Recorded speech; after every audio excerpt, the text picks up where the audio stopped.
اللہ کے رسول صلی اللہ علیہ وسلم نے قبروں کو پختہ کرنے سے روکا ہے۔ آئیے وہ حدیث دیکھ لیتے ہیں، اس کو امام مسلم نے روایت کیا ہے، حدیث نمبر 2245 عن جابر بن عبد اللہ رضی اللہ تعالیٰ عنہ قال نہا رسول اللہ صلی اللہ علیہ وسلم ان یجسس القبر وان یقعد علیہ وان یبنى علیہ۔ جابر بن عبداللہ رضی اللہ تعالیٰ عنہ سے روایت ہے، وہ کہتے ہیں کہ اللہ کے رسول صلی اللہ علیہ وسلم نے اس بات سے منع کیا کہ قبروں کو چونے سے پختہ کیا جائے، قبروں کو پختہ بنایا جائے، اس چیز سے اللہ کے رسول صلی اللہ علیہ وسلم نے منع کیا۔ وان یقعد علیہ، اور قبروں پر بیٹھا جائے، وہاں یبنى علیہ، اس کے اوپر عمارت تعمیر کی جائے، اس تینوں چیزوں سے اللہ کے رسول صلی اللہ علیہ وسلم نے سختی سے روکا۔ اب دیکھیے جن مزارات کو پختہ بنایا گیا ہے ان کے اوپر عمارتیں تعمیر کی گئی ہیں، وہاں جا کر مجاور لوگ بیٹھتے ہیں، وہاں پر زیارتیں ہوتی ہیں، تو اس حدیث کی روشنی میں ایسے مزاروں کی اور ایسے قبروں کی زیارت کیسے جائز ہو سکتی ہے؟ جس چیز کو اللہ کے رسول صلی اللہ علیہ وسلم نے بنانے سے ہی منع کر دیا ہے، اس کی زیارت دین اسلام میں کیسے جائز ہو سکتی ہے؟ اسی طریقے سے ایک حدیث اور ہے جس کو امام مسلم نے روایت کیا، حدیث نمبر 2243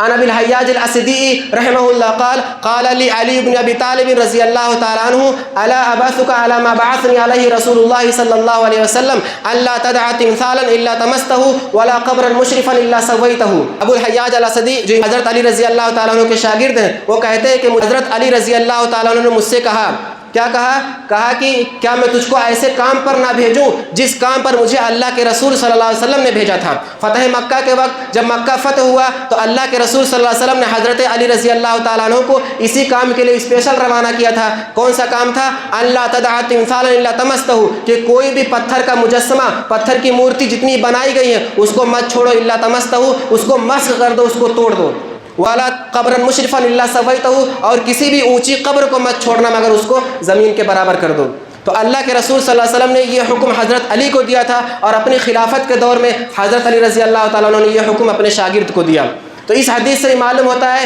کہ قبر کو اونچا بنانا، اس کو پختہ کرنا، اس کے اوپر مزارات کی تعمیر کرنا، قبہ بنانا، یہ شریعت اسلامیہ میں جائز نہیں ہے بلکہ حرام ہے۔ تو جو کام حرام ہے اس کی زیارت آدمی کیسے کر سکتا ہے؟